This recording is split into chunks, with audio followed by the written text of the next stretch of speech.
नमस्कार, स्वागत है आपका देश की बेटियों को समर्पित हमारी इस खास पेशकश में। मैं हूं आपके साथ मीना शर्मा। पिछले साल 15 अगस्त 2015 को जश्न आज़ादी के दिन हमने शुरू किया था एक सफर, बेटियों को समर्पित एक कार्यक्रम जिसने गणतंत्र दिवस के मौके पर यानी इस 26 जनवरी को एक नया इतिहास कायम किया। सरकार ने हमारी गुजारिश पर 100 बेटियों को गणतंत्र दिवस समारोह पर विशेष मेहमान बनाया। भारत के इतिहास में ऐसा पहली बार हुआ कि हर वर्ग, हर राज्य और हर क्षेत्र की बेटियों को राजपथ पर विशिष्ट अतिथि बनने का अवसर मिला और प्रधानमंत्री ने बाकायदा हौसला बढ़ाया। हम देश की सभी बेटियों की तरफ से महिला एवं बाल विकास मंत्री, रक्षा मंत्री और प्रधानमंत्री का धन्यवाद ज्ञापित करते हैं। राजपथ से लेकर मन की बात में हर जगह बेटियों का सम्मान प्रधानमंत्री ने बढ़ाया तो इन मंत्रालयों ने हमारी कोशिशों को बल दिया।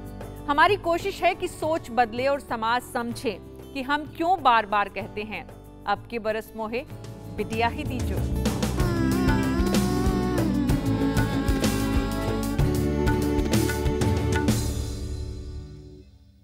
नए सप्ताह की शुरुआत एक ऐसी बेटी के साथ करते हैं जिसने इस मानसिकता को बदल के रख दिया है।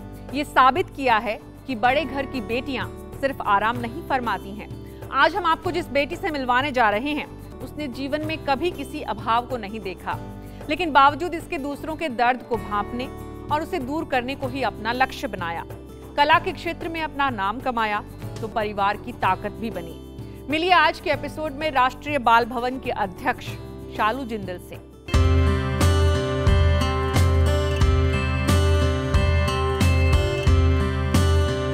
राष्ट्रीय बाल भवन यूं तो अब तक कई अध्यक्ष बने हैं बच्चों के इस सबसे प्यारे संगठन के, लेकिन मौजूदा अध्यक्ष शालू जिंदल ने न सिर्फ बच्चों के चेहरों पर खुशी लाने के नए प्रयोग किए, बल्कि बाल भवन पहुंचने वाले बच्चों को पूरे भारत से रूबरू कराने के नए प्रयास भी।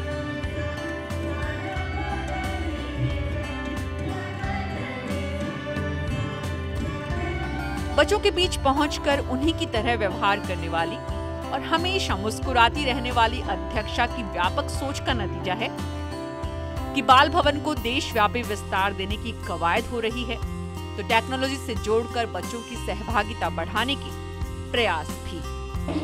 आपके लिए तरह-तरह से नए प्रोग्राम हम लोग लाकर रखें ताकि आप और सीखें और मजा करें और जो छुट्टियां हैं आपकी उसमें आप खूब मजे के साथ नई-नई चीजें सीखें, ताकि जब आप वापस स्कूल जाएंगे तो आप अपने टीचर्स को और अपने जो दोस्त हैं उन सबको बता सकेंगे कि आपने राष्ट्रीय बाल भवन से क्या-क्या नया सीखा है। लेकिन शालू जिंदल की पहचान इससे भी ज्यादा है। एक तरफ वे भविष्य के नए अंकुरों को पोषित करने में जुटी हैं, तो दूसरी तरफ समाज के उन चेहरों को सामने लाने के लिए प्रतिबद्ध हैं जो जमीनी बदलावों के वाहक बन रहे हैं। जो स्वयं काम करता है वो काम करने वाले का सम्मान भी करता है। ये साबित करने के लिए शालू जिंदल ने हाल ही में स्वयं सिद्धा सम्मान का आयोजन करके देश के उन लोगों को सामने लाने का प्रयास किया जो गांव-गांव तक भारत निर्माण का काम कर रहे हैं।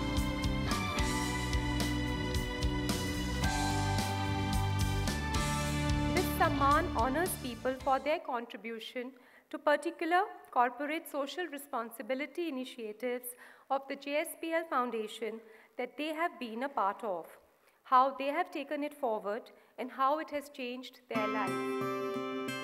समाज के साथ चलने की कोशिशें शिखर पर पहुंचने के बाद होती हैं, तो उसकी अहमियत भी बढ़ती है और इच्छा शक्ति का एहसास भी कराती है। देश के बड़े उद्योग घराने की इस बेटी और बहू के सामने दूसरी महिलाओं की तरह निजी जिंदगी में खोने की बड़ी चुनौती थी, लेकिन शालू जिंदल ने एक जिम्मेदार भारतीय नागरिक की भूमिका में खुद को लाकर खड़ा किया, न कि एक रईस परिवार की बेटी और बहू के रूप में खुद को सीमित रखा।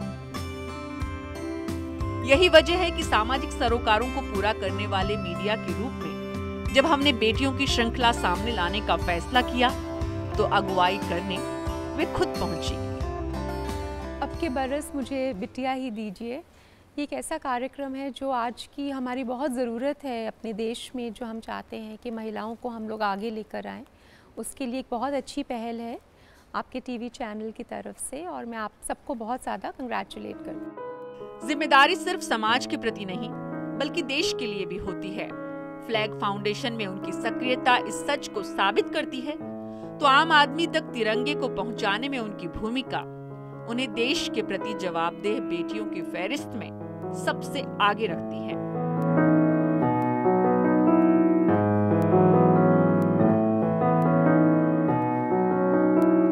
और जब बात खुद के प्रति जवाबदेही की आती है तब भी शालू जिंदल एक नजीर है। नृत्य के शौक को कला के संरक्षण के लिए सहेजा। जन्म भले ही उत्तर भारत में हुआ हो, लेकिन दक्षिण भारत से जुड़े लोक नृत्य में खुद को पारंगत किया। कुचिपुड़ी नृत्यांगना के रूप में अपनी अलग पहचान बनाई और समाज ने भी इस बेटी के प्रयासों को खूब सराहा। एक साल जब हम बालाजी के चरणों के पास गए, हमें ये शिष्या वहीं पर बालाजी के चरणों के पास मिली। अरुणा ओसवाल, अभय Oswal, they are also great devotees of Lord Venkateshwara. And even Savitri Jindal also, she is a devotee, and her husband also great devotee of Lord Venkateshwara, Tirupati का बालाजी। यही नहीं, बिजनेस मैनेजमेंट की पढ़ाई का सकारात्मक इस्तेमाल कंपनी की CSR गतिविधियों के लिए किया और इंटीरियर डिजाइनिंग के अनुभव को परिवार की खूबसूरती बढ़ाने में लगाया। खूबसूरत बेटी और प्रतिभावान बेटी की ये माँ पर्वतारोहण के लिए वक्त भी निकालती हैं तो घर का पूरा प्रबंधन भी देखती हैं। और इस पूरी सफलता में पहले माता पिता के संतुलित संस्कारों की भूमिका रही तो शादी के बाद पति की प्रगतिवादी सोच ने उसे लगातार आगे बढ़ाया। बहुआयामी व्यक्तित्व की धनी ये बेटी देश का स्वाभिमान है और हमें इन पर अभिमान है। शालू जिंदल जैसी बेटियां आर्थिक और सामाजिक खाई को पाटने का काम कर रही हैं तो संभ्रांत वर्ग के युवाओं के लिए मिसाल भी बन रही हैं। वहीं ये बताने की कोशिश भी कि चमक दमक के बीच भी अंधेरे का एहसास होता है। तो कल आपको मिलवाएंगे एक जानलेवा हादसे के बाद चैंपियन बनी हरियाणा की छोटू बॉक्सर से। बस आप देखना न भूलें। अब के बरस मोहे बिटिया ही दीजो।